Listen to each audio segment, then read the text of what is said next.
밖에서 봤을 때는 흉터가 있다 없다, 봉합되어 있는 실이 매듭이 있다 없다 이런 걸로 판단을 할 수 있겠지만은. 안녕하세요, 링크 성형외과 성하민 원장입니다. 원장님, 눈밑 지방 재배치 수술이 필요한 케이스는 어떤 건가요?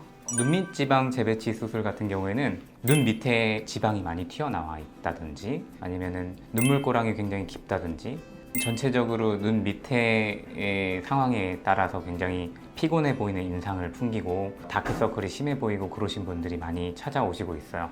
원장님, 눈밑 지방 재배치하고 하안검 차이는 뭔가요? 하안검 같은 경우에는 속눈썹 바로 밑에 있는 절개를 통해서 접근을 하는 방법을 선택을 하게 되고, 그러면 이제 남는 여분의 피부를 절제를 할 수 있다는 장점이 있어요. 근데 눈밑 지방 재배치 같은 경우에는 결막 접근을 통해서 수술을 하기 때문에 밖에서 봤을 때는 흉터가 보이지 않는다는 장점이 있게 되죠. 그럼 원장님, 쉽게 보면 밖에 흉터가 있다 없고 그 차이로 볼 수도 있겠네요? 밖에서 봤을 때는 흉터가 있다 없다, 봉합되어 있는 실이 매듭이 있다 없다 이런 걸로 판단을 할 수 있겠지만은 여분의 피부를 절개를 해서 잔주름을 없앨 수 있냐 없냐의 차이로 이해하시는 게 더 쉬울 것 같습니다. 눈밑 지방 재배치가 아닌 원장님, 눈밑 지방 제거만 하는 경우도 있나요? 아까 말씀드린 것처럼 눈 밑에서 봐야 되는 게 크게 세 가지인데, 피부가 많이 늘어져 있는지, 그리고 눈 밑에 있는 지방이 얼마나 많이 튀어나와 있는지, 그리고 눈물꼬랑이라고 해가지고 눈 밑에 주름이 패여 있는 주름이 있는 분들이 있는데, 그 세 가지 중에서 눈물꼬랑이 심하지 않고 피부에 주름이 심하지 않은데 그냥 지방만 많이 튀어나와 있어요. 그런 경우에는 제한적으로 그런 경우에 한해서 지방 제거만 해볼 수도 있겠죠. 근데 만약에 대부분의 환자들에서는 뭐 주름이 좀 피부가 늘어나 있다든지 아니면은 눈물꼬랑이 깊다든지 그런 게 동반되어 있기 때문에 사실 눈밑 지방 제거만 하는 케이스는 굉장히 드물다고 볼 수 있겠죠. 나이가 젊었을 때 눈밑 지방 재배치 수술해도 상관은 없나요?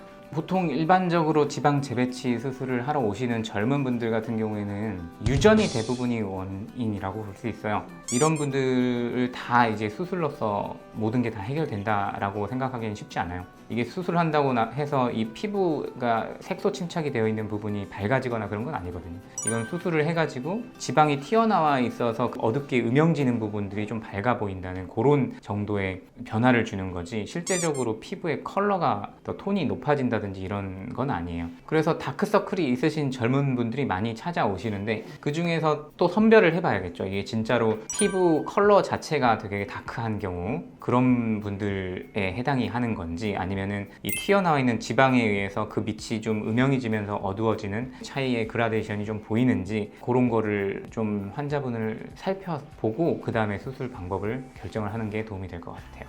원장님, 눈밑 지방 재배치 같은 경우에는 수술 시간이 대략 얼마 정도 걸리나요?